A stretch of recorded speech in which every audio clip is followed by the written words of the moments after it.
Olá pessoal, meu nome é Marcos Acioli, sou engenheiro eletricista.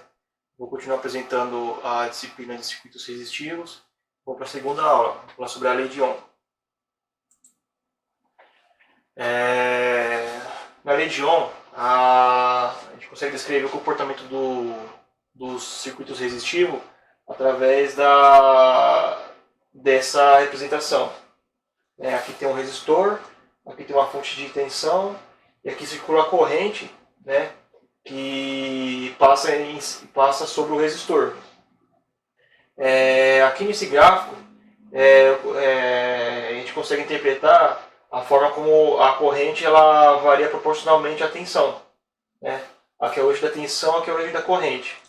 Conforme a tensão vai aumentando em cima do resistor, a corrente também varia proporcionalmente. E assim consigo descrever essa fórmula, né? A fórmula da resistência, que é a tensão sobre a resistência. Essa inclinação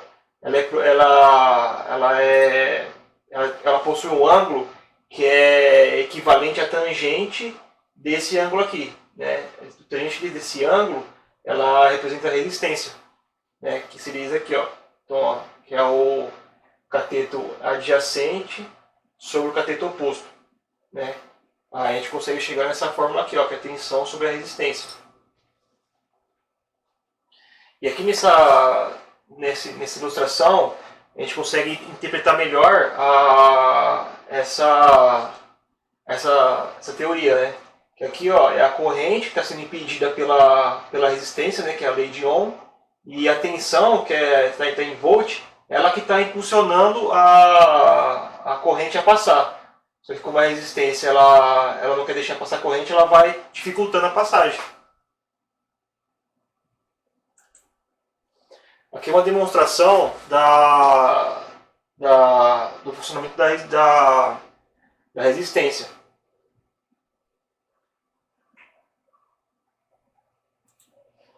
Aqui eu apliquei 10 volts, né? E com isso consegui achar o valor de 2,2 miliamperes. Aqui está a resistência na protoboard.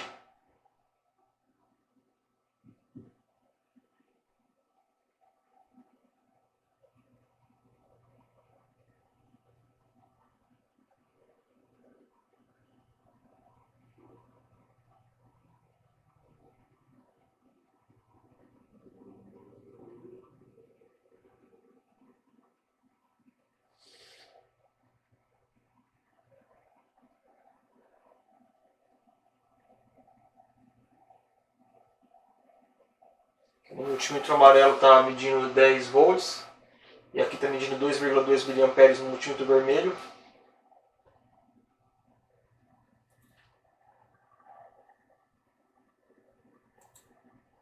Realizando a fórmula da resistência, como eu apliquei 10 volts e achei o valor de 2,2 miliamperes, eu consegui achar o valor da resistência, que é 4.450 ohms.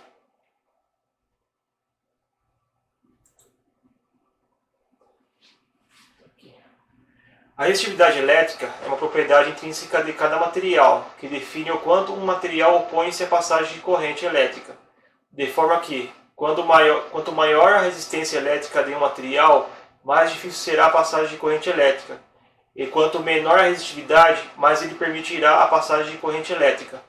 Aqui está descrevendo a segunda lei de Ohm, que quanto maior o comprimento do material, que aqui no caso é um fio, mais resistência ele vai ter. E quanto maior a área que ele tiver, menor a resistência ele vai ter. Então aqui, ó, quanto maior a área, eu consigo diminuir a resistência, que é inversamente proporcional. E quanto maior o comprimento, maior a resistência, que é proporcionalmente. São proporcionais, né? E a resistividade, ele é um valor intrínseco de cada material. Por exemplo, o cobre tem seu material, tem a sua resistividade, o alumínio, a grafita, todos os materiais têm sua própria resistividade.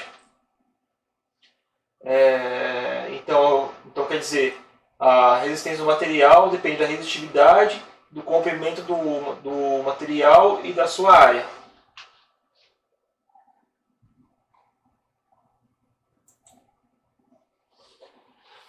Agora, para prosseguirmos adiante em falar sobre a resistividade dos materiais, devemos conhecer um pouco mais a fundo as ligações químicas.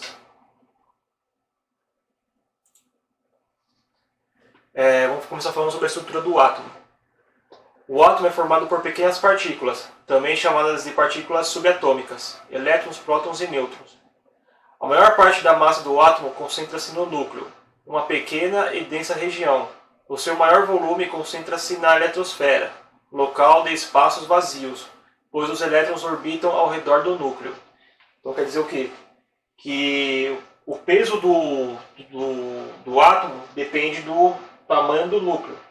E o volume do átomo depende da quantidade de elétrons que tem. Que aqui no desenho a gente pode observar que aqui são os prótons e os nêutrons. Então o que dá o peso para o átomo são os prótons e nêutrons, que é o núcleo, fica no núcleo do átomo. E o que dá o volume a ele é a quantidade de elétrons. Ó. Os elétrons ficam orbitando em volta do núcleo. Então quer dizer, quanto mais elétrons tiver, maior vai ser o volume do átomo.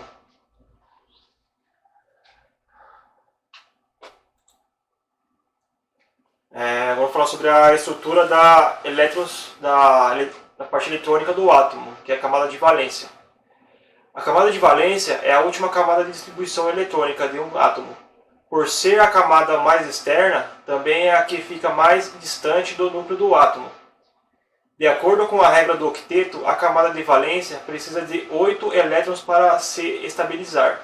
Assim, os átomos adquirem estabilidade, quando tem 8 elétrons na camada de valência. Isso acontece com os gases nobres. Eles apresentam a camada de valência completa. A única exceção é o elemento hélio, que possui 2 elétrons. O elemento hélio possui 2 elétrons, pois ele não tem outras camadas de elétron. E a primeira camada, ela sempre tem que ter 2 elétrons. Então é por esse motivo que ele possui 2 elétrons, porque ele só possui uma camada.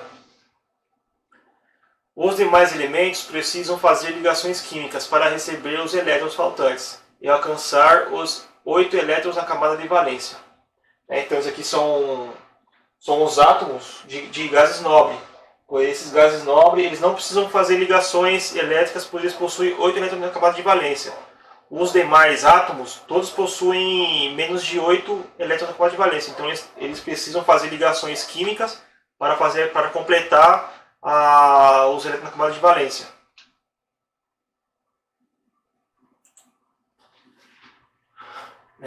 Os elétrons da camada de valência são os que participam das ligações, pois são os mais externos. Então aqui está dois exemplos que mais adiante eu vou ir mais a fundo no assunto. Mas aqui eu já vou adiantar que aqui são a ligação química do sódio e do cloro, que é o cloreto de sódio, nosso sal de cozinha. O sódio ele possui um elétron na sua última camada de valência. E o cloro possui 7 elétrons na sua camada de valência. Então, para os dois completar o octeto, o sódio precisa doar um elétron para o cloro. E o cloro recebe esse elétron porque lhe falta um. E o sódio ele fica com os seus 8 elétrons na segunda camada. Ele completa 8 elétrons com a sua camada de valência. Só que por o fato de ele perder um elétron, ele se torna um átomo positivo. A gente chama esse átomo de cátion, quando ele perde um elétron.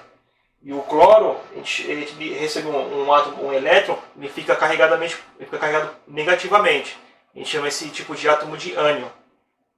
Aí ele se liga e torna uma molécula iônica, que ele forma essa estrutura aqui, ó, uma estrutura cristalina, que é o sal de cozinha.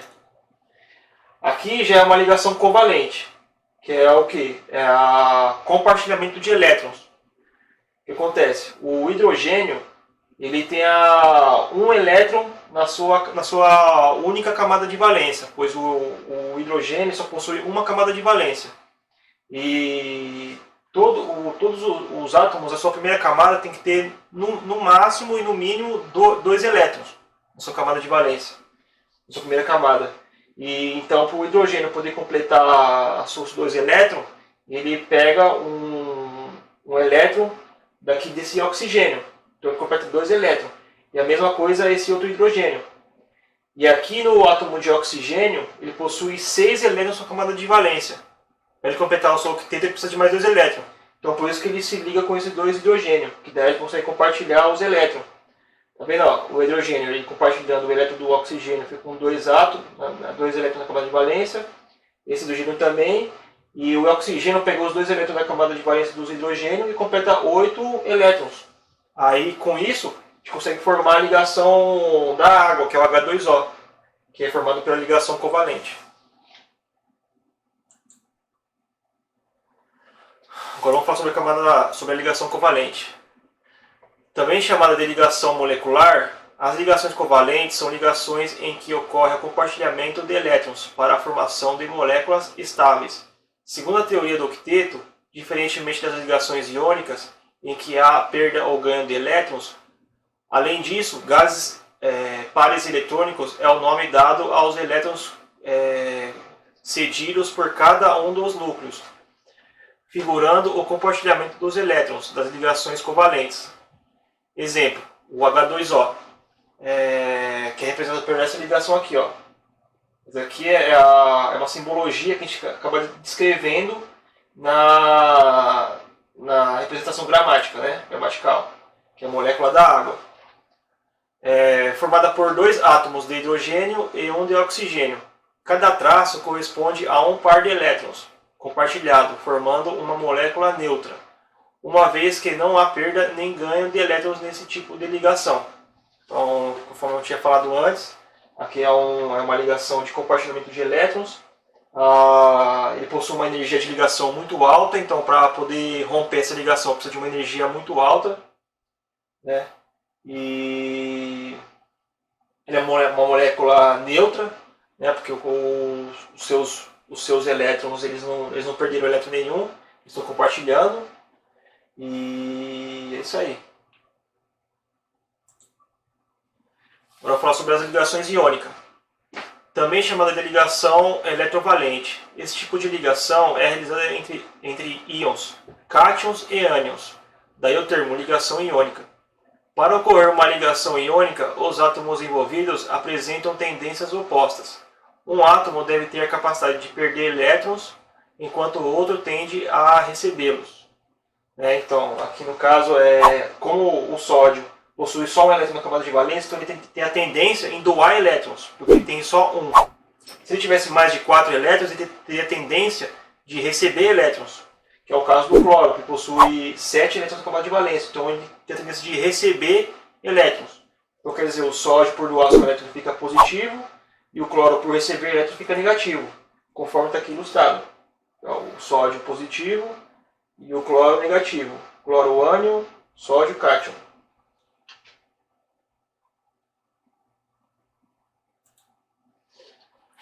Agora, ligações metálicas.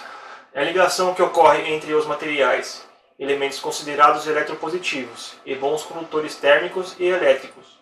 Para tanto, alguns metais perdem elétrons à sua última camada, chamada de elétrons livres, formando assim os cátions. Então aqui é a estrutura cristalina dos metais, que é as ligações químicas. A ligação química do metal ele é formado por nuvens eletrônicas, que são os elétrons livres. Como os metais possuem poucos elétrons na sua camada de valência, menos que 4, eles tendem a doar elétrons. Como a ligação é só entre os metais, então eles não compartilham e nem doam elétron. Eles estão dividindo elétron entre eles. Então o elétron fica livre na sua estrutura. E essa estrutura consegue explicar por que os metais são bons condutores elétricos. Porque eles não precisam de muita energia para desprender o elétron dos átomos. A partir disso, os elétrons liberados na ligação metálica formam uma nuvem eletrônica, também chamada de mar de elétrons, que produz uma força fazendo com que os átomos do metal permaneçam unidos. Exemplo de metais: ouro, cobre, prata, ferro, níquel, alumínio, chumbo, zinco, entre outros. Todos esses materiais fazem ligações metálicas que possuem nuvens eletrônicas. E fazendo com que a sua resistividade seja baixa, tendo uma boa condutividade.